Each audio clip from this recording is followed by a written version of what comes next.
Bienvenidos y bienvenidas a Capital Empresa. Hoy empezamos nuestro programa mirando de frente a un mundo que no se detiene. Un entorno en el que todo cambia con rapidez y en el que entender las reglas del juego se ha vuelto casi tan importante como saber jugarlo.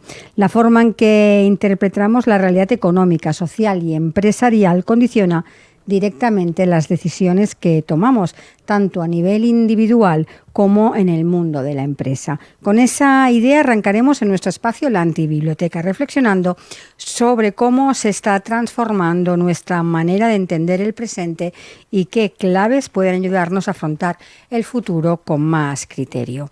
Después daremos un giro hacia un terreno más concreto y decisivo para cualquier proyecto, el crecimiento empresarial y la financiación.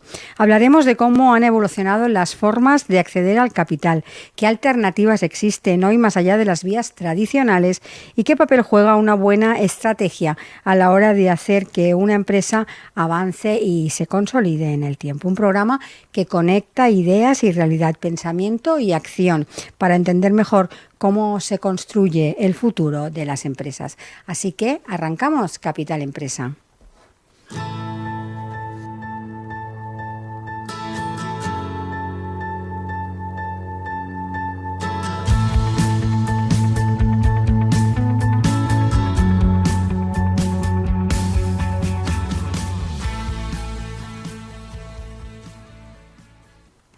Y arrancamos ya nuestro programa de hoy con nuestro colaborador Diego Torres en su espacio, la Antibiblioteca. Diego, bienvenido. Muchas gracias, buenos días, Montse. ¿Qué libro nos traes hoy? Pues mira, hoy he escogido un libro peculiar. Un poco especial, me has dicho, ¿no? Especial. Hijos del optimismo, de María Álvarez. A ver, no es un libro que de entrada a lo mejor hubiera leído, pero es que ha tenido bastante eco en los medios, ha habido bastantes autores que han hecho reseñas y he pensado, bueno, merece la pena leerlo. Y la lectura, pues no sé muy bien decirte cómo me he quedado, o sea, diría que creo que es interesante, aunque no comparta todas las tesis, digamos, de la autora, ¿no? De hecho, el subtítulo es muy autoexplicativo de qué va el libro, ¿no? Dice, como una generación acabó con el sueño industrial e inauguró el mundo de la abundancia. Lo que está hablando es de cambio de ciclo, cambio de sistema económico, ¿no? Primero algunas palabras. Es poco conocida, la verdad es que no es académica, es su primer libro, es una persona que ha creado alguna empresa en el mundo cultural, principalmente de organización de eventos, de hostelería, y es activista social, se ha involucrado mucho en causas como la Semana de 4 días, y bueno, es una persona que parece interesante, ¿no? Y la veo leída, ¿no? El libro intenta combinar pues temas de economía, de antropología, de sociología, cosas muy diversas, no hace aportaciones originales, pero hace una labor de divulgación de algunos estudios recientes que están muy bien. Y lo que es más interesante es la idea que tiene, que es, esto no es una crisis, la situación en la que estamos, sino que es un cambio de ciclo, un cambio de sistema, ¿no? El énfasis, el libro lo pone en la frustración que tienen las nuevas generaciones. No sé cómo explicarlo, es, digamos, los hijos del baby boom claramente nacieron con digamos, el consejo de los padres de estudia que te irá bien el día de mañana.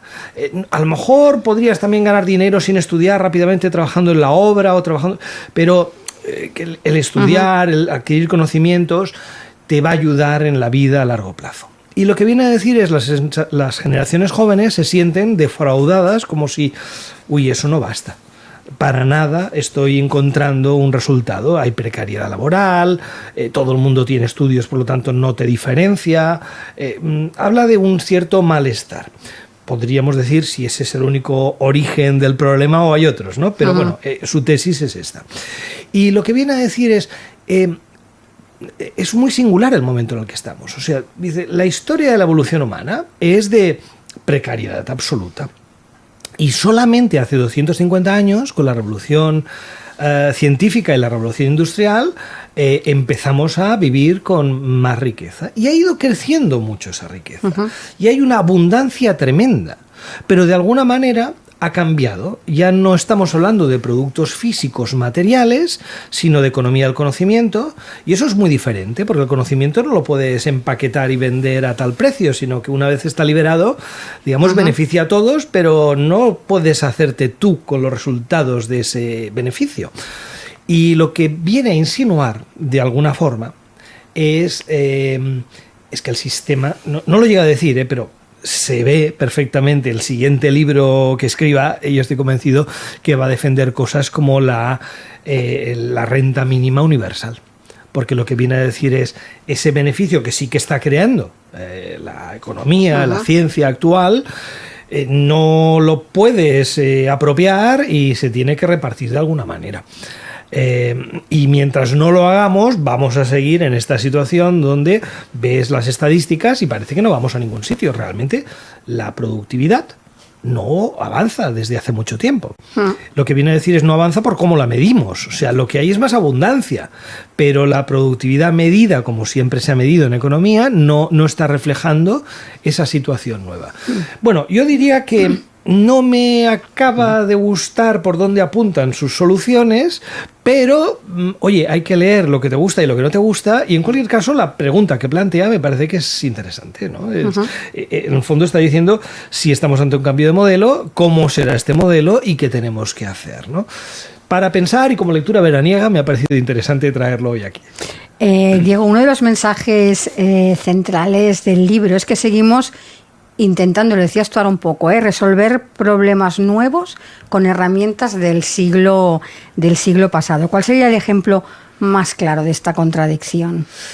Bueno, yo creo que sobre todo la autora apunta a este aspecto de decir el conocimiento, si podemos intentar soluciones para suscripción a estas noticias, modelos de negocio nuevos, pero es que cuesta mucho. Cuando está liberado, está liberado. Yo no puedo vivir ahora de eso que he creado y sin embargo a lo mejor lo que he creado está generando riqueza. En un mundo industrial donde lo que vende son productos físicos, está muy claro. Te vendo el producto, intercambio de dinero y esto es clarísimo.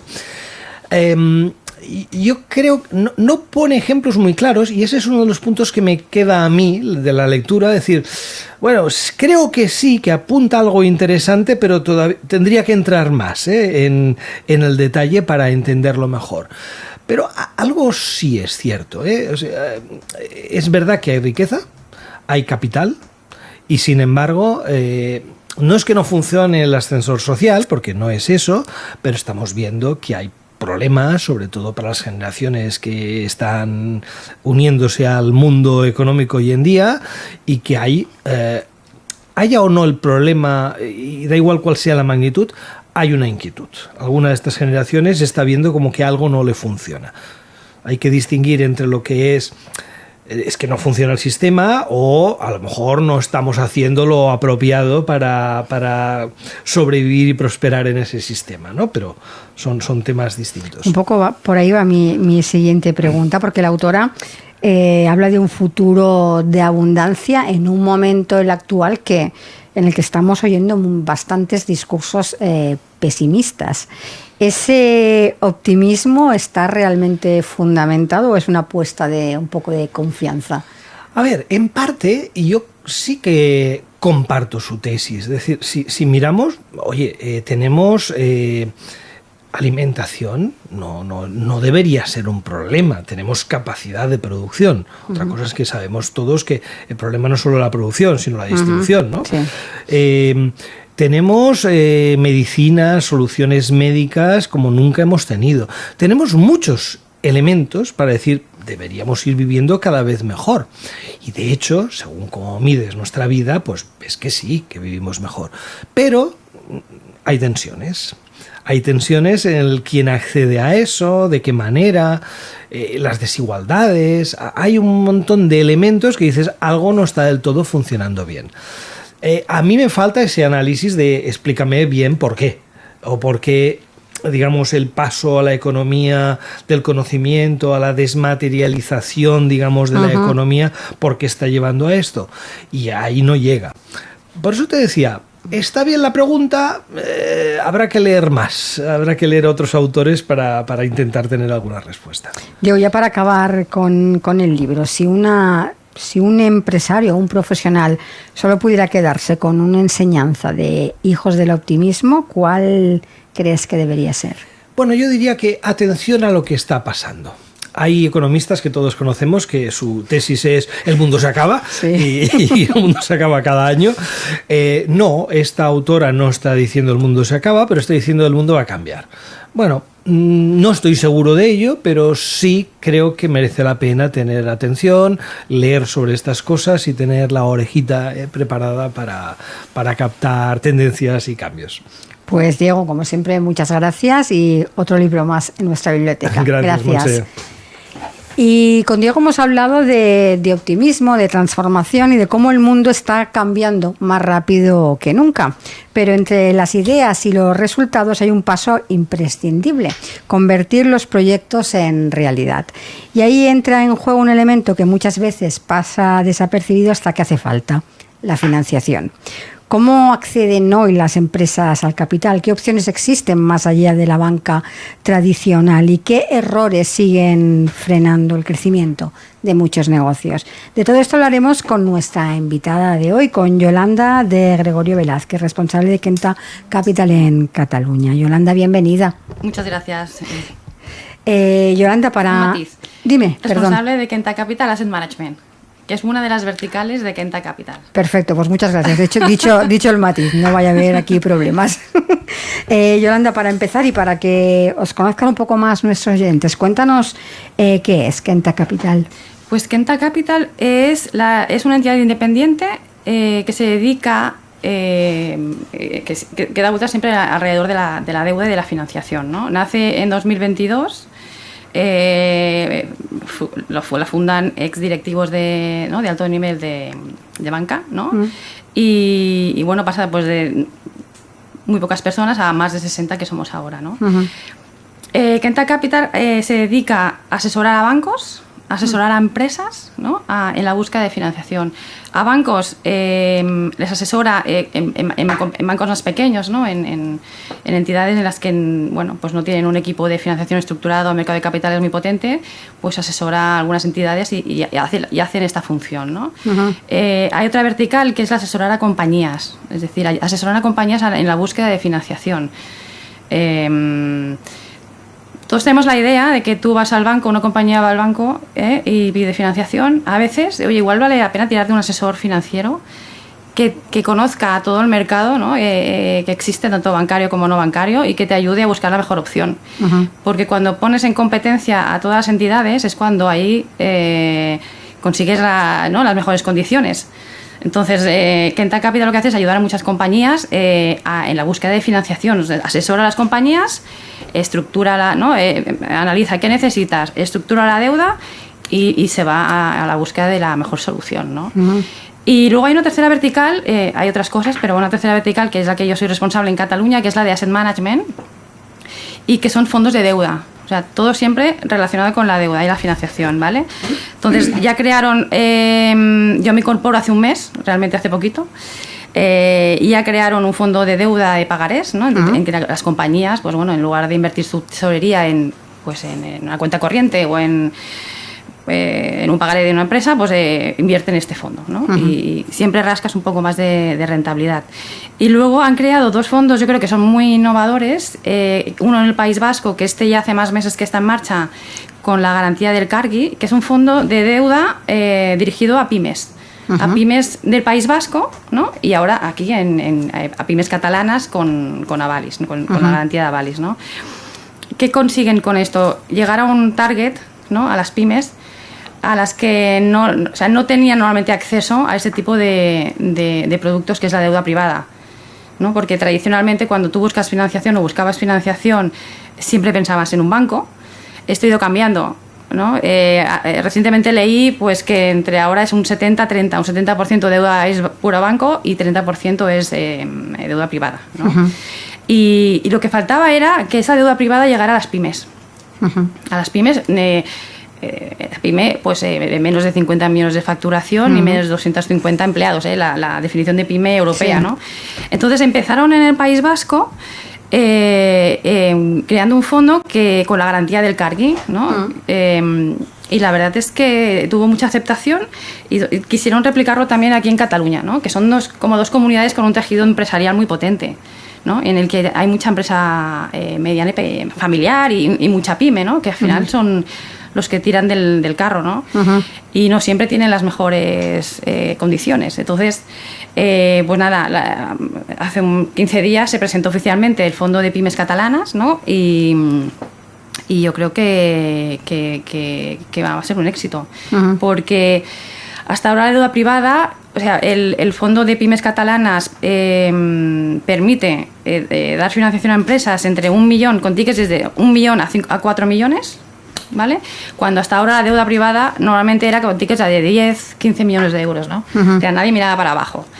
Y a condiciones pues muy competitivas, ¿no? Porque al tener la garantía de Avalis, pues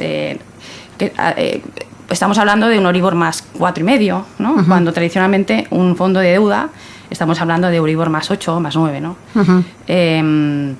Y esto hace pues muy atractiva este tipo de, junto con otra condición que es bullet, es decir, no amortizas el capital hasta dentro de 5 años.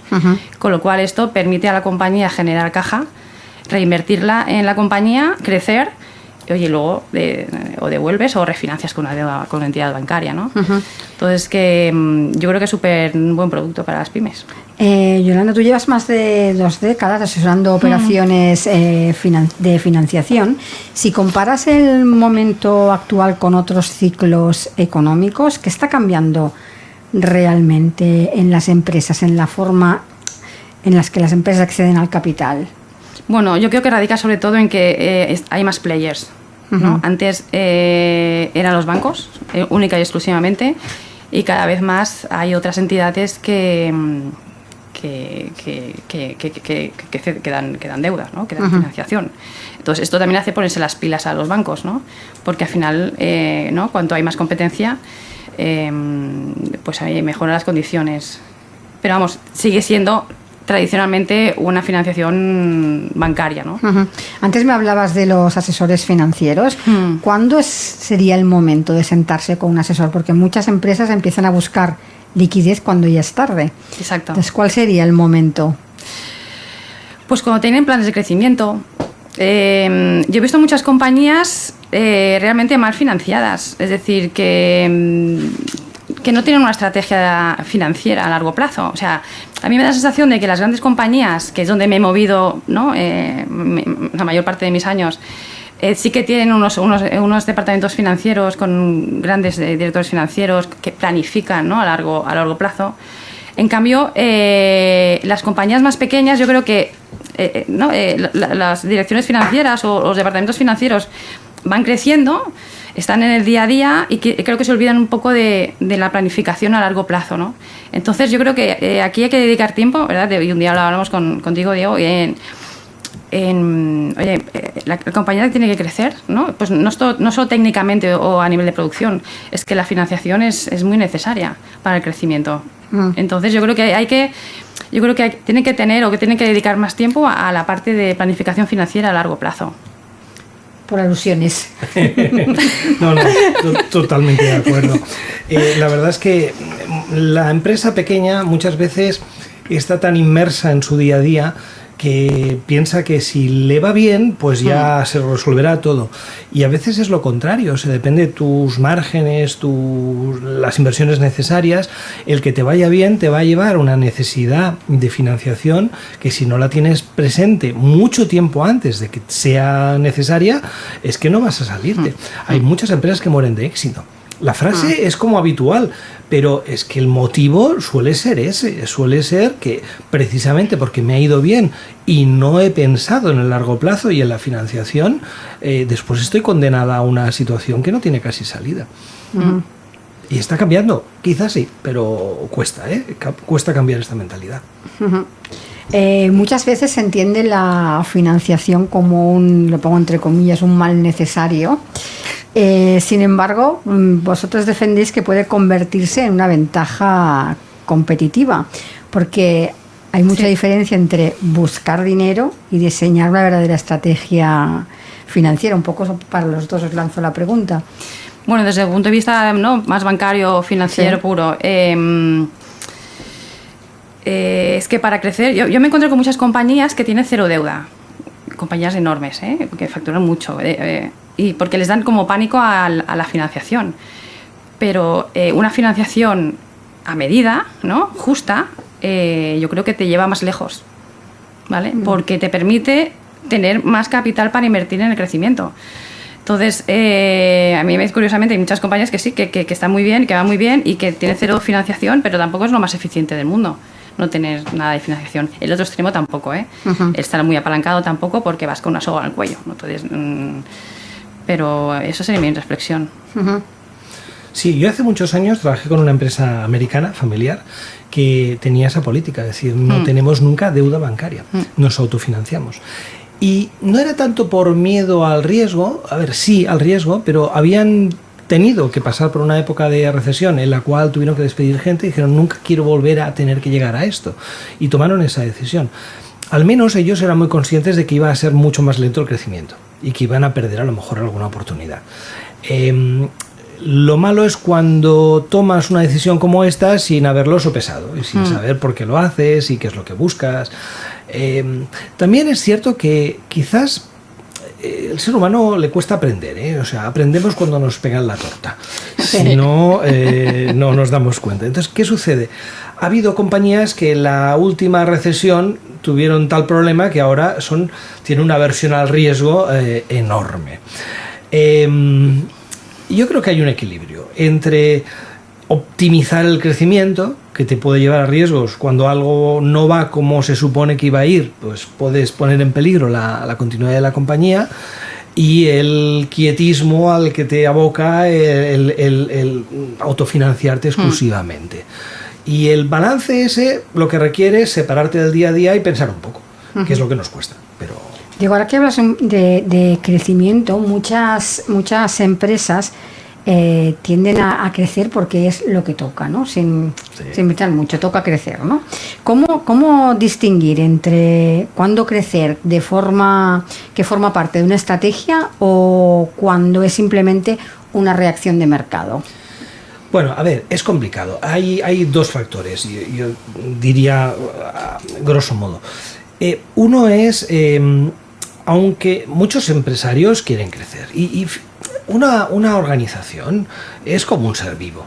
Al final la vida busca el crecimiento. Entonces lo normal, lo que nos vamos a encontrar es desear crecer. Pero es que además, como no estás solo en el mundo, si una pyme no crece, a lo mejor es que se está quedando atrás y cada vez va a ser más difícil que compita. Si sus competidores sí crecen y él no, al final puede ser inviable la compañía. Entonces a veces estás obligado, y muchas veces los temas de financiación hay tensiones por eso. A lo mejor la empresa no querría, pero ve que si no lo hace no podrá acceder o al contrario, se lanza en una carrera desembocada por el tamaño que a lo mejor no lo puede asumir. Este es un tema. El otro es psicológico. El otro es un elemento que depende más del empresario.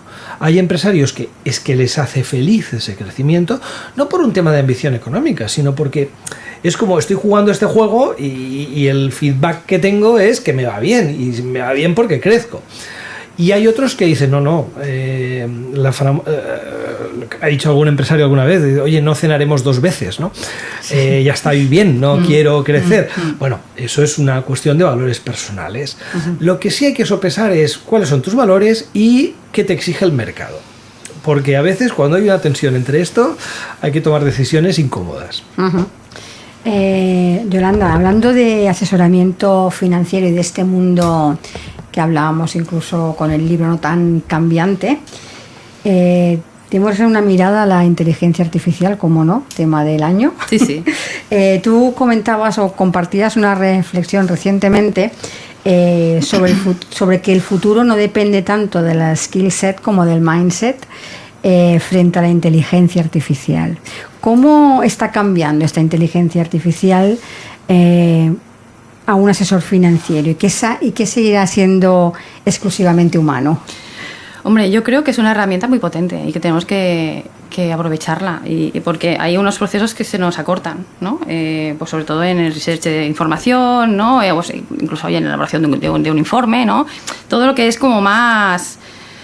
O sea, todo lo que requiere de aquí, esto no lo va a sustituir, ¿no? Oye, pues sentarte con una compañía y ver qué necesidades tienen y ver cómo les puedes ayudar, hacer una buena planificación financiera. Esto, la IA, vamos, no lo sé, pero vamos, tendría que evolucionar mucho. Pero sí que es cierto que te ayuda en la gestión de la información, ¿no? Oye, igual te ahorra mucho tiempo de búsqueda o de tratamiento de información, y te da más tiempo para sentarte con más compañías, ¿no? Y esto sí que lo veo. Pero vamos, nunca vas a sustituir ¿no? al capital, ¿no? y a nuestro conocimiento y lo que hemos vivido durante tantos años, ¿no? Mucha gente que nos dedicamos a ese sector. Si hablamos de estrategia, ¿qué crees tú, Diego, que nunca podrá sustituir la IA en cuanto a estrategia empresarial y toma de decisiones? Mira, no lo sé. De hecho, ha habido algunos autores que han empezado a hacer investigaciones sobre cómo está influyendo en el tema de estrategia. Todavía no hay nada concluyente. Yo tengo la intuición de que, mira, el ser humano tiene unas capacidades que difícilmente van a ser sustituidas en un horizonte que podamos, digamos, prever. Yo creo que no tenemos que tener demasiado miedo. Otra cosa es, te potencia, lo que decía Yolanda, la verdad es que te ahorra un montón de tiempo, y, digamos, los mejores usos que yo estoy viendo tienen más que ver con no el buscar información, que a veces lo asimilamos a esto, sino incluso oye, ¿qué escenarios? Plantéame alternativas, ¿qué podría hacer frente a esto? Curiosamente, creo que potencia más la parte creativa, porque te permite jugar con muchas opciones de forma muy rápida. Si estableces un cierto diálogo de opciones estratégicas, creo que se puede aprender bastante. Ahora, después hay elementos que son psicológicos, lo que decíamos antes del empresario.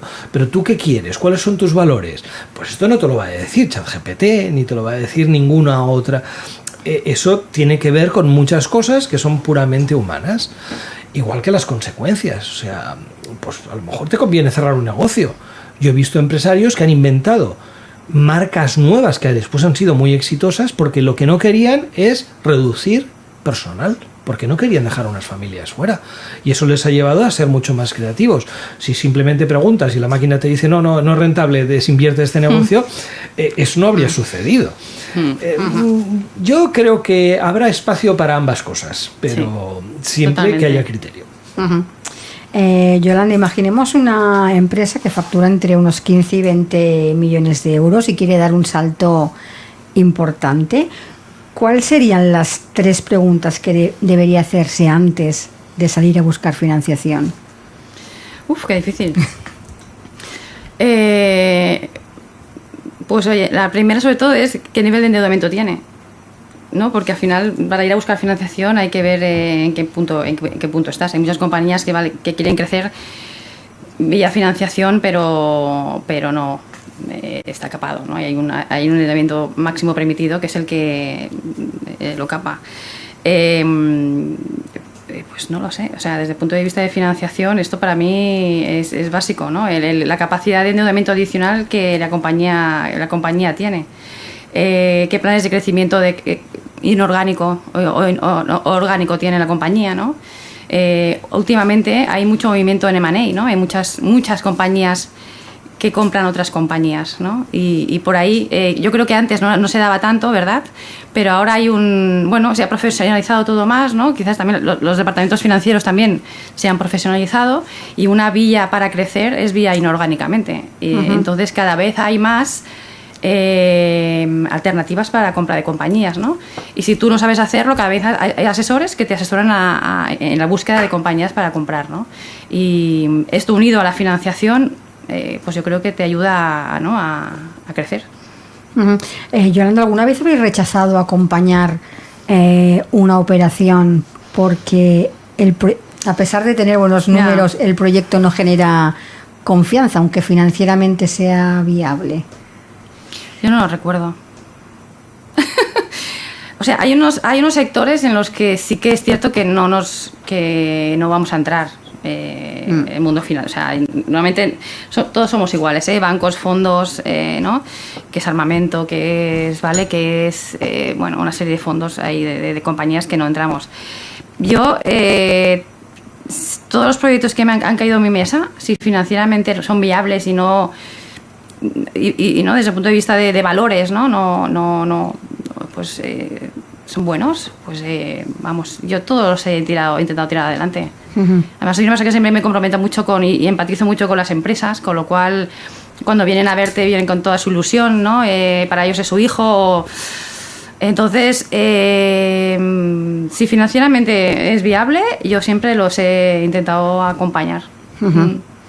Yolanda, también has participado recientemente en distintos foros sobre geopolítica y economía. ¿Hasta qué punto una empresa que opera únicamente en España debe preocuparse por lo que ocurre en Oriente Medio, en Estados Unidos, en China? Pues es que estamos cada vez más en un mundo globalizado. Es decir, lo que pasa en el estrecho de Hormuz pues le afecta a la panadería de la esquina, porque al final afecta en la electricidad, en el precio de los combustibles. O sea, que sí que hay que estar atentos. O sea, cada vez más en el mundo global, pues lo que sucede en la otra punta del mundo, aunque tú no seas un exportador, aunque tú no vendas en el extranjero, pues todo lo que consumimos y lo que nos rodea, pues sí que tiene un impacto desde el exterior. También es cierto, antes lo comentaba con Diego, que cada vez nos hemos acostumbrado más a estos momentos de incertidumbre. Y oye, parecía que se iba a caer el mundo, ¿no? Cuando Estados Unidos atacó a Irán, bueno, pues al final las cosas nos vamos normalizando, nos vamos adaptando, pero sí, o sea, hay que preocuparse porque sobre todo los suministros de materias primas tienen un impacto bastante importante con lo que pasa afuera. Diego, ¿hasta qué punto un empresario debe incorporar todos estos factores a su planificación estratégica? A ver, yo creo que la gracia de pararte y pensar es poder plantearte cosas que habitualmente te quedan un poco más lejos, ¿no? Entonces uno tiende a decir, hombre, hay que incorporarlo plenamente. Pero también es verdad que yo a veces me encuentro con situaciones, con empresarios que sí lo entienden, la importancia de pensar, pero a veces se quedan atrapados en la parálisis por análisis. Entonces, no todo lo puedes incluir. Hay ciertas cosas que al final dices, bueno, el mundo puede darme sorpresas, no las puedo tener todas contempladas. Al final siempre hay un término medio apropiado, que es decir, cuáles son los 4 o 5 factores que realmente si se dan van a afectar a mi negocio, y estos los voy a analizar con cuidado. Yo siempre pongo el ejemplo en la vela, ¿no? En la vela uno planifica pero no solo planifica, hay cosas esenciales. Por ejemplo, ¿qué pasa si tienes un hombre al agua? Que no tienes un plan de hombre al agua. Lo que haces es practicar escenarios de si se me cae alguien, cuál es la maniobra que tengo que hacer. No es que tengas un plan para evitarlo, no puedes.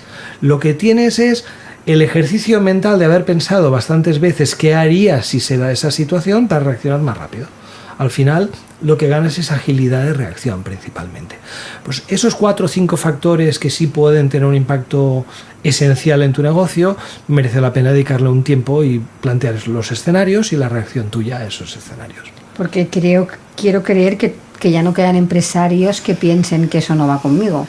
No te creas, ¿eh? A veces, como tenemos tantos cambios, cuando te cambian todo tanto, a veces llega un momento que quien dice, pues oye, lo que tenga que venir vendrá. No pienso, porque es que no lo puedo prever. Claro, es que eso es una confusión. O sea, planificar no es prever. Bueno, planificar, es que a mí no me gusta la palabra planificar, me gusta más la de estrategia. Tú lo que tienes que tener es pensado o practicado lo que harás en distintas situaciones, y también si todo es como creo que será, pues cómo voy a actuar yo. Esto no es un plan que tú vas a seguir y que por lo tanto te lo desmonta la realidad. La realidad va a cambiar continuamente, no pasa nada, pero yo voy entrenando y voy practicando. Si no lo ves así, es fácil también caer en el, Dios mío, cambia tanto que no vale la pena hacer nada. Ya. Se da. Yolanda, mirando 5 años vista, ya sé que es complicado, ¿qué cambios crees que veremos en la financiación empresarial que hoy todavía pasan desapercibidos? Yo creo que principalmente el mix de deuda bancaria y deuda privada, la deuda privada va a ir ganando espacio a la deuda bancaria como alternativa. ¿Crees que todavía este tipo de financiación es la gran desconocida, la PYME? Sí. En Estados Unidos, allá la deuda privada casi que es al revés que la deuda bancaria. Es decir, hay más deuda privada que deuda bancaria. Entonces aquí aún nos queda mucho camino por recorrer, y más en el mundo de las pymes, ¿no? Que en el mundo de las pymes, pues es que hasta ahora que hemos creado estos dos vehículos, por ejemplo, no hay ninguno que compita con nosotros, ¿no? O sea que, y yo creo que esto va a ir incrementándose con el tiempo, sin duda. ¿Cómo crees que tendrán, Diego, que evolucionar las empresas para seguir siendo competitivas en este mismo horizonte que tenemos ahora? A ver, yo hay un tema que me preocupa.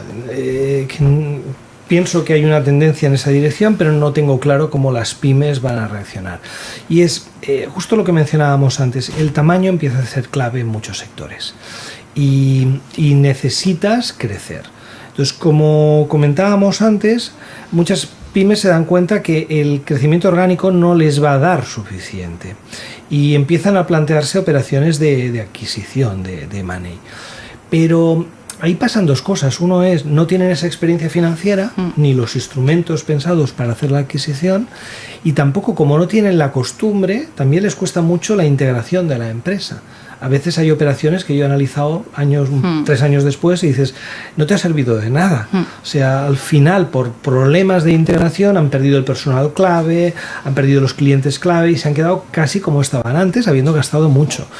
Es tanto el aprendizaje de ese proceso de crecimiento distinto del habitual de la pyme, de toda la vida, como el manejo financiero necesario para hacer las operaciones. Esta es una asignatura que todavía creo que está un poco pendiente para las pymes de nuestra zona.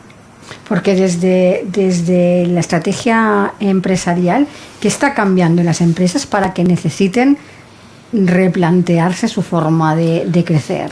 Yo soy un poco en esto bestia, pero yo diría es que cada vez es más complicado crecer, cada vez es más complicado todos los negocios.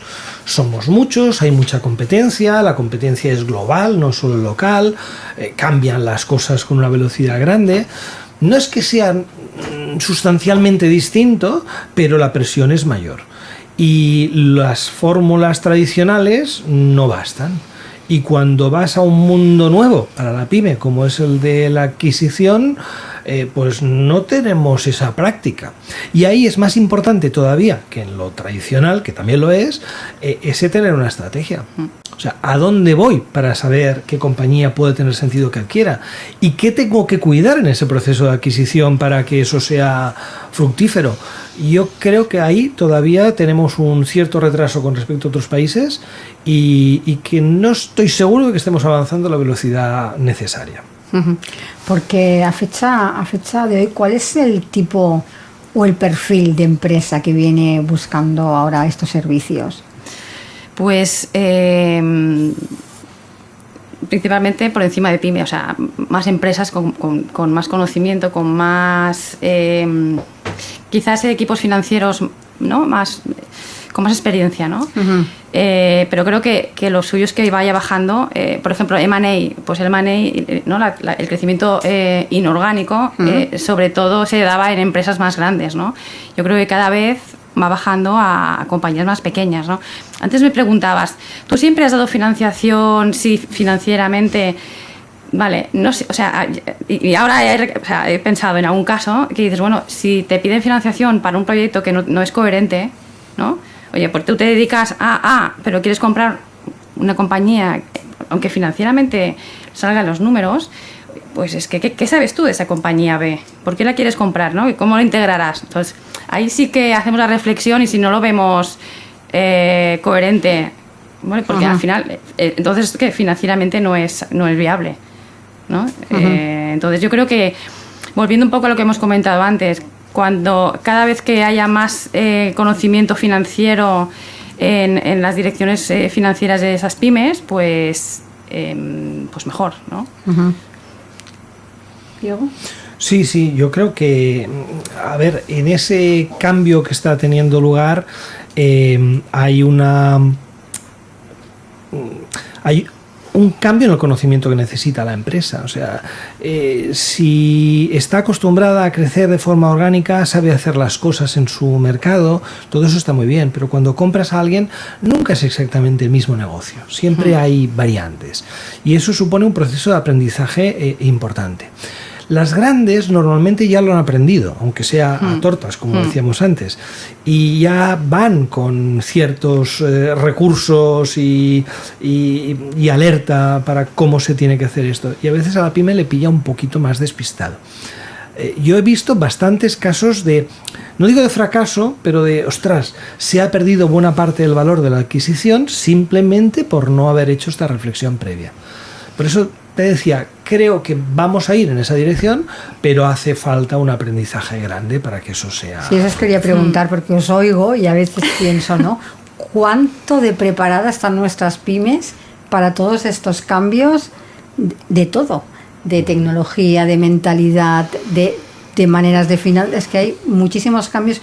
¿Cuál sería la foto de nuestras pymes hoy en día? Te doy la palabra. A ver, yo tuve un profesor hace muchos años que hizo un estudio sobre el espíritu emprendedor en Cataluña y empezaba el estudio definiéndolo, ¿no? Decía, es aquella característica por la cual algunas personas se fijan más en las oportunidades del entorno que en los recursos que tiene. O sea, aunque no tenga todo el conocimiento, el empresario lo que tiene que tener es ese impulso y esas ganas. Eso es lo que es insustituible. Mientras haya conciencia de que, ostras, aquí entro en un terreno nuevo, tengo que aprender, tengo que rodearme de gente que me ayude a hacer eso, tengo que, no sé, crear competencias nuevas, a mí no me preocupa. Normalmente ese impulso es lo esencial y ya saldrá adelante. Lo malo es que no haya conciencia. Si no hay conciencia de que te falta un conocimiento nuevo porque estás en un ámbito diferente, ahí tenemos más riesgos. Yo sí he vivido a veces situaciones, bueno, yo he dejado a algún cliente que sobre los números todo va fantástico, pero dices, esto no acaba bien. Exacto, porque los números aguantan, o sea, el papel aguanta todo. Entonces ahí es donde el mindset le pones... La inconsciencia, dices, esto no puede acabar bien. Dices, pero ahora sí, parece que todo... Sí, pero no sé. Yo creo más en si hay esa prudencia, ese razonamiento, ya encontrará los recursos. Sí. Pero tienes que partir de esa prudencia. Pero las pymes catalanas o de cualquier otro sitio de España, al final son muchos emprendedores, muchos empresarios que tienen mucho olfato, mucho, ¿no? Al final, y no son, o sea... no son tontos, es decir, que a donde no llegan, ¿no? Pues o buscan a personal o se dejan asesorar. Cada vez más, pues las entidades financieras tienen equipos que te pueden asesorar o hay asesores ¿no? financieros independientes. Es decir, que al final hay muchas historias de éxito en las pymes, ¿no? Que han ido creciendo y han pasado de pymes a ser compañías más grandes, ¿no? Y es porque están dirigidas por grandes empresarios que donde no llegan ellos, pues se rodean bien, ¿no? de gente. Si no lo han hecho así, posiblemente no pasen al siguiente estadio. Ya para finalizar, nos quedan 3 minutitos. Si mañana os sentarais con el propietario de una pyme que quiere avanzar, ¿no? y que quiere crecer, ¿cuál sería el primer consejo que le daríais desde vuestra especialidad? Tú desde la perspectiva financiera y tú, Diego, desde la estratégica. Pues que tenga una buena planificación financiera a largo plazo y que la financiación a corto es para corto y la financiación de largo es para largo, ¿no? Porque muchas veces te das cuenta de que están financiando cosas a largo con financiación a corto, ¿no? Y eso es lo peor del mundo. Entonces, yo creo que una buena planificación financiera es básica. Bueno, yo soy muy predecible. Yo seguramente, claro, lo primero que quería es decir, oye, tienes clara la estrategia, te has parado y lo has pensado. Pero es verdad que haría una complementaria cuando estamos en estos temas de crecimiento. No es todo o nada. Muchas veces ese crecimiento puedes iniciarlo haciendo experimentos controlados. Haciendo pequeñas operaciones vez lo hemos hablado esto, que te llevan hacia ahí con menos riesgo. Yo creo que es bastante prudente hacerlo de esa manera. Pues Yolanda, muchísimas gracias por haber pasado por nuestro programa Y Diego, tú y yo nos vemos la próxima semana. La próxima semana. La semana que viene. Y nosotros volvemos mañana. Les espero como siempre en Capital Empresa. Así que hasta mañana y feliz día.